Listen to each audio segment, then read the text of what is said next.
சுதீஷ், திருப்பூர் மாநகராட்சியில 3 கூட்டு குடிநீர் திட்டங்கள் செயல்படுத்தப்பட்டு வரும்போது அங்கு குடிநீர் தட்டுப்பாடு ஏற்பட என்ன காரணம்? அது முறையாக பராமரிக்கப்படலைன்னு சொல்லப்படுகிறதே, இது குறித்து விவரங்கள் என்ன?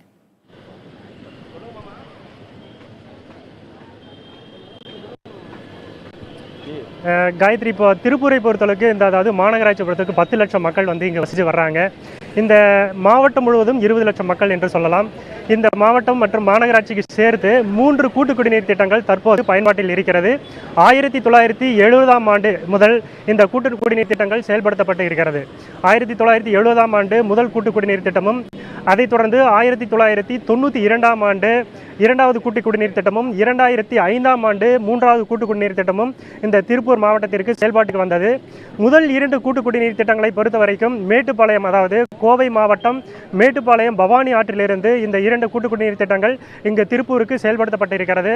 திருப்பூர் மாவட்டத்தில் நீரை எடுத்து இந்த குடிநீர் திட்டம் என்று செயல்படுத்தக்கூடிய அளவிற்கு ஆறுகள் இல்லாததால் அண்டை மாவட்டங்களிலிருந்தே இந்த கூட்டு குடிநீர் திட்டங்களானது திருப்பூருக்கு பயன்படுத்தப்பட்டு வருகிறது.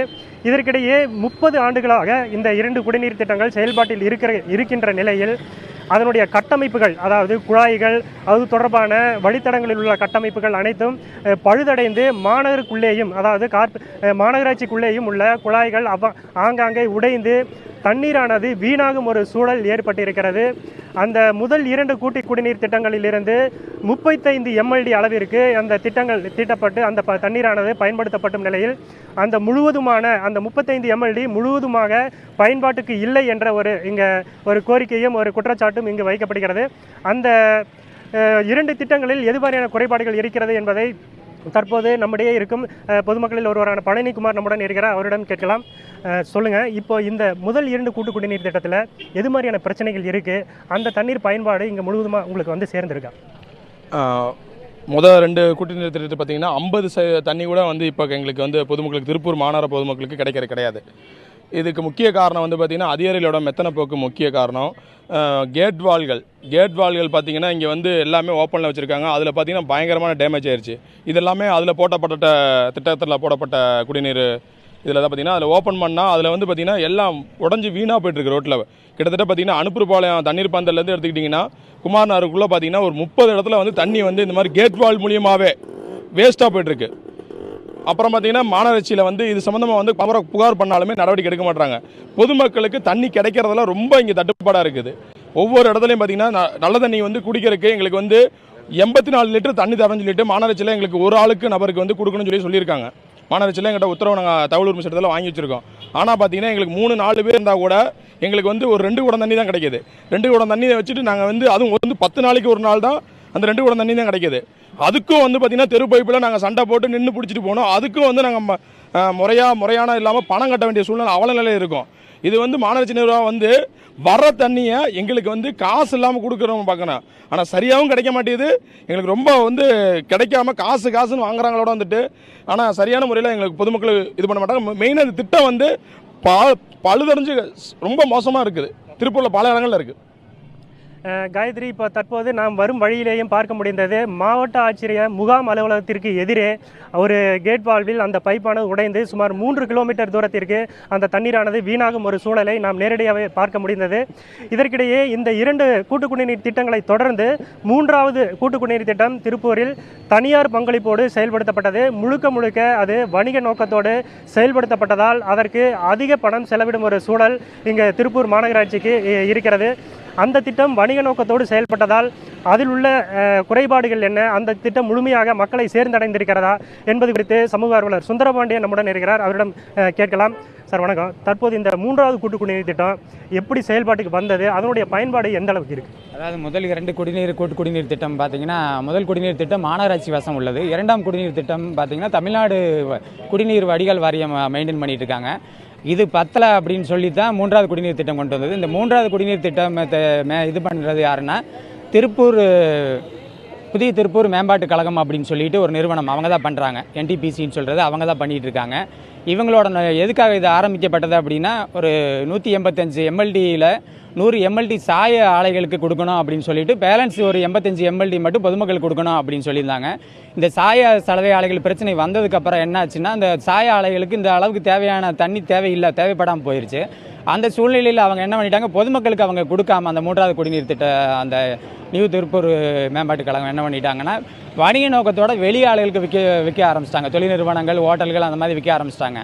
இதனால் அதிக பற்றாக்குறை இருக்குதுங்க. இன்னும் பார்த்தீங்கன்னா திருப்பூரில் 3 திட்டம் நிறைவேற்றப்பட்டுன்னு தான் பேரே தவிர, ஒவ்வொரு பொதுமக்களும் பார்த்தீங்கன்னா ஒரு 5 ரூபா ஒரு குடம் கொடுத்து வாங்கக்கூடிய சூழ்நிலையில் இருக்காங்க.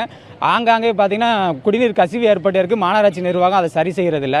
இந்த 3வது குடிநீர் திட்டம் என்பது ஒரு செயல்படுத்தப்படாத ஒரு லாயக்கற்ற திட்டம் அப்படின்னு தான் சொல்லுவோம். 4வது குடிநீர் திட்டம் பற்றிய ஒரு இதுவும் இருக்குது.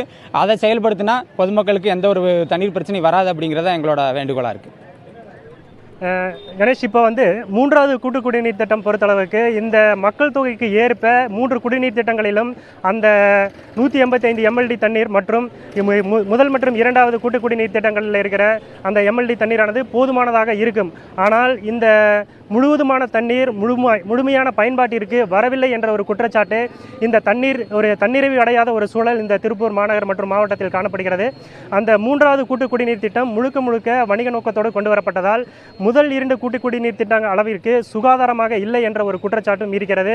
அதாவது அந்த சாயப்பட்டறைகளுக்காக வணிக நோக்கத்தோடு அந்த 100 எம்எல்டி தண்ணீர், மீதமுள்ள 85 எம்எல்டி தண்ணீர் மட்டுமே பொதுமக்களுக்கானது. அந்த இரண்டும் ஒரே திட்டத்தில் வருவதால் அந்த சுகாதாரம் என்பது அதில் கேள்விக்குறியாக இருப்பதும் என்பதும் இவர்களிடையே இருக்கின்ற ஒரு குற்றச்சாட்டாக இருக்கிறது. கணேஷ், சுதீஷ், அவங்க அங்க இருக்கக்கூடிய மக்கள் பேசும்பொழுது இந்த குடிநீர் குழாய்கள்ல கசிவு ஏற்பட்டிருக்கு, அதை சரி செய்வதற்கு மாநகராட்சி நடவடிக்கை எடுக்கவில்லை என்று குறிப்பிட்டிருந்தார்கள். கோடைக்கு முன்பாகவே குடிநீர் தட்டுப்பாடு ஏற்படும் சூழல் உருவாகி இருக்கிறது. அந்த குடிநீர் குழாய்களுடைய உடைப்பை சரி செய்ய மாநகராட்சி நிர்வாகம் தரப்பில் என்னென்ன நடவடிக்கைகள் மேற்கொள்ளப்பட்டு வருகிறது?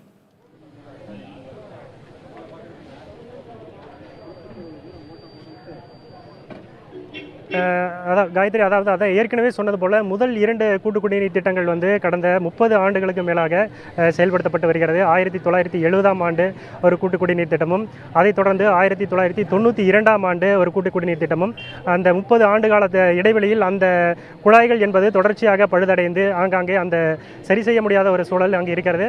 இதற்கிடையே அந்த குழாய்கள் மற்றும் அந்த பழுதான அந்த கருவிகளை வந்து முழுவதுமாக அதை சீரமைத்து புதிய குழாய்களை அமைத்து அந்த கூட்டு குடிநீர் திட்டத்தை செயல்படுத்த வேண்டும் என்பது அவருடைய கோரிக்கையாக இருக்கிறது.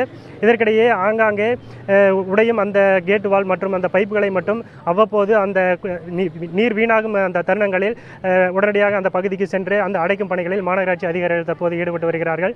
இதற்கு நிரந்தர தீர்வாக அவர்கள் கூறுவது, அது பல ஆண்டுகளாக அந்த கூட்டுக்குடிநீர் திட்டத்தில் அந்த கட்டமைப்பு செயல்படுத்தப்பட்டு வருவதால் அதனை மீண்டும் புனரமைத்து அது செயல்படுத்தினால் அந்த குடிநீர் திட்டம் முழுவதுமாக வந்தடையும் என்ற ஒரு கருத்து அவர்களிடையே நிலவி வருகிறது.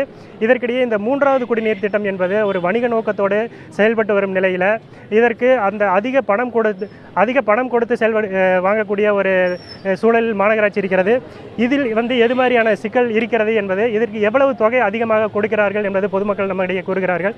இப்போ இந்த 3வது குடிநீர் திட்டத்தில் வந்து எது மாதிரியான உங்கள்கிட்ட நிதி வாங்கப்படுகிறது, அந்த இதில் வந்து உங்களுக்கு என்ன குறைபாடு இருக்குது? இன்றைக்கி திருப்பூர் மாநகராட்சியில் வந்து ஒரு வீட்டுக்கு புதிய கனெக்ஷன் வாங்கினோம்னா 5025 ரூபா, அதாவது அரசு நிர்ணயிச்சிருக்கு. ஆனால் அவங்க கேட்குறது 18,000 முதலுக்கு 25,000 முடியும் கேட்குறாங்க.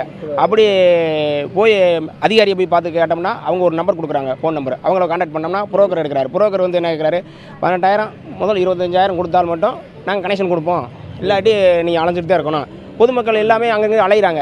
அந்த 5025 ரூபாய்க்கு யாருக்குமே கொடுக்குறதில்ல.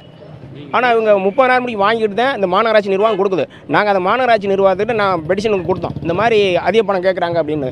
அந்த கண்டுகொள்ளவே இல்லை. நாங்கள் பதிவு தகவலில் கூட அனுப்பினோம், அதையும் கண்டுக்கறல. நன்றி.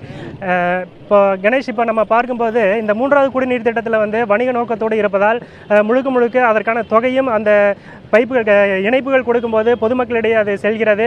இதில் வந்து இடைத்தரகர்கள் அதிகமாக செயல்படுவதால் அந்த தொகை மேலும் கூடி அந்த இணைப்புகள் பெறுவதற்கும் பொதுமக்கள் வந்து மிகவும் சிரமத்திற்குள்ளாவதாக தற்போது நம்மிடையே அந்த பொதுமக்கள் அந்த குற்றச்சாட்டை முன்வைக்கிறார்கள். காயத்ரி.